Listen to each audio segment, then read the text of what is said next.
Deux questions.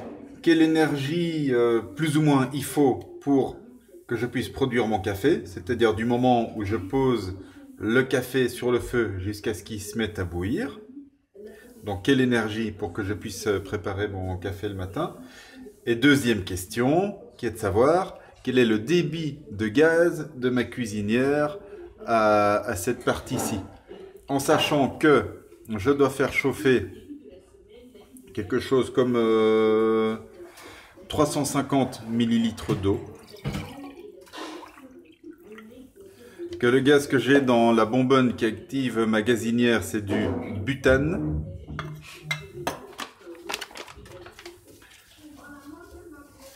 Et que la température ici est aux alentours de 25 degrés Celsius. Et pour le débit, vous aurez besoin de ceci, que je vais mettre en route, le chronomètre.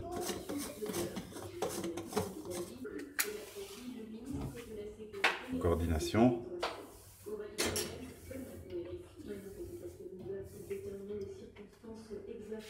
A few minutes later.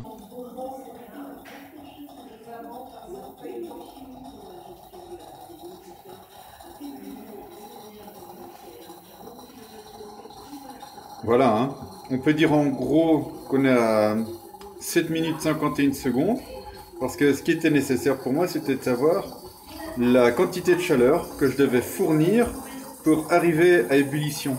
À partir du moment où il y a ébullition, je pense qu'il faut encore 1 ou 2 minutes, et ça c'est pas demandé dans le calcul d'énergie, pour que l'eau puisse passer au travers du café, et ainsi préparer cette petite boisson magique. À la page 7 de votre cours, vous allez trouver une formule qui ressemble plus ou moins à ceci.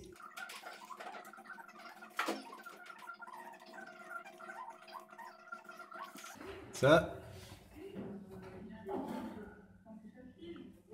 c'est ce qu'on appelle l'énergie thermique.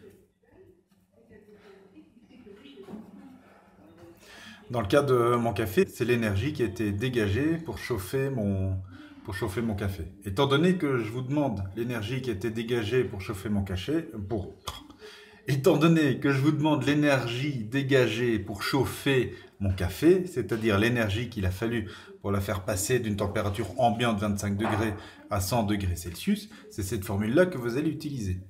Comment est-ce qu'on va faire concrètement pour évaluer ça? On a encore ici, regardez, la chaleur massique de la solution.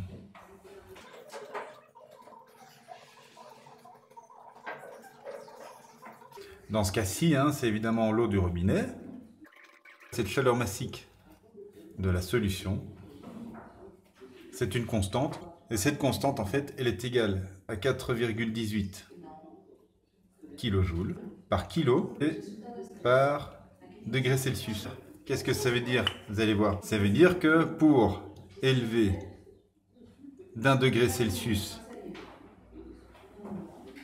1 kg de solution, étant donné que c'est de l'eau du robinet avec très peu de minéraux dedans, on peut plus ou moins dire que ça a un volume de 1000 millilitres, on est plus ou moins à 25 degrés Celsius. Il a fallu fournir alors 4,18 kJ. La chaleur massique de l'eau du robinet, c'est-à-dire l'énergie nécessaire pour élever d'1 degré Celsius 100 millilitres d'eau est égale à 4,18 kJ. Et je vous rappelle que dans l'expérience, j'avais mesuré le volume de l'eau que j'avais mis dans ma petite cafetière italienne. Vous avez une référence en degrés Celsius, vous la retrouvez ici. Et puisque vous avez une référence à une masse, pour la masse de la solution, vous la retrouvez ici aussi. Vous avez maintenant toutes les données nécessaires pour savoir quelle énergie j'ai dû fournir à mon café pour pouvoir le préparer. Ça va être une approximation évidemment parce que quand vous regardez ma cafetière, il y a beaucoup de chaleur qui est partie sur le côté, donc il y a des pertes. Et je n'ai pas compté non plus l'énergie nécessaire après l'ébullition de l'eau à l'intérieur de la cafetière avant qu'elle ne percole à travers le café. en poudre. Pour la deuxième question, à savoir le débit de gaz butane qu'il y a dans ma cuisinière, eh bien, vous devez savoir un petit truc. Ici, c'est la source de chaleur de ma cuisinière qui est alimentée par du butane. Et je vous rappelle que le butane, sa formule c'est C4H10. Hein. Ce butane-là est relié à ma bonbonne. Et vous êtes d'accord que s'il n'y avait pas un certain débit pour alimenter ma cuisinière en gaz, il y aurait trop de gaz, il risquerait d'y avoir un incendie ou une explosion. Sur cette source de chaleur, j'ai posé ma cafetière italienne, comme ceci. Et vous avez ici le café moulu.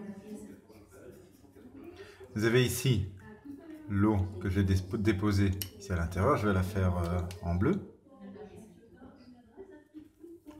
Le dessus de la cafetière est relié par un petit système qui permet en fait de faire passer l'eau ici au-dessus. Vous avez une petite ouverture. Vous avez le bec verseur, comme ceci. Charnière, couvercle, poignée. Une fois que la chaleur est dégagée ici et qu'elle est transmise à l'eau et que la quantité de chaleur dans l'eau est suffisante, l'eau va commencer à bouillir. Et étant donné que l'eau est dans un volume avec une seule sortie, eh bien l'eau va percoler à travers le café. Et une fois que l'eau passe à travers la cafetière, le café va ici et va jaillir dans le deuxième compartiment et commencer à fabriquer du café. La réaction chimique qui se déroule ici, c'est le butane qui va réagir avec de l'oxygène. Je vous laisse compléter la réaction, ça vous fera un exercice supplémentaire. Mais ce qui est important à savoir, c'est que ici, vous avez de l'énergie qui se dégage. Ça veut donc dire que cette réaction, globalement, est une réaction exothermique. Elle dégage une certaine quantité d'énergie. Et cette quantité d'énergie, on la représente par Q. Et c'est donc directement cette énergie-là qui va aller ici dedans. Cette énergie chimique dégagée, on peut établir la relation que l'inverse de l'énergie chimique dégagée est égal à delta H. Et donc si par exemple, on a un delta H inférieur à 0, ça va avoir comme conséquence que l'énergie dégagée, l'énergie qui va arriver à l'extérieur dans l'environnement, et dans ce cas-ci, dans le premier compartiment de la machine à café, sera une énergie gagnée, donc positive. Pour calculer le débit, ce qui vous manque comme donnée, c'est le nombre de moles de gaz par unité de temps. On a mesuré avec un chronomètre le temps qu'il a fallu pour que l'eau commence à bouillir dans le premier compartiment. Mais ce que vous avez besoin de savoir maintenant, c'est ce que l'on appelle le pouvoir calorifique du butane. Le pouvoir calorifique, c'est ce que l'on appelle aussi la chaleur de combustion. C'est l'énergie dégagée sous forme de chaleur par combustion. Et dans le cas du butane,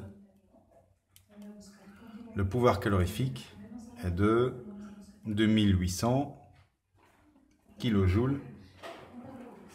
par mol. Donc vous voyez, c'est une quantité d'énergie dégagée par unité de quantité de matière.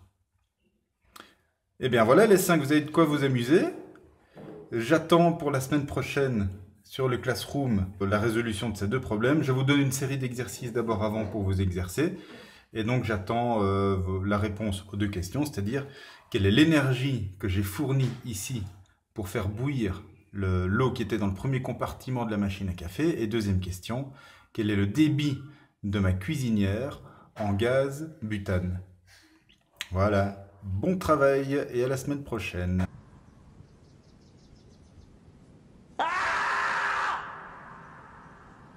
Micha, tu te rappelles la tasse? Merci. Hein.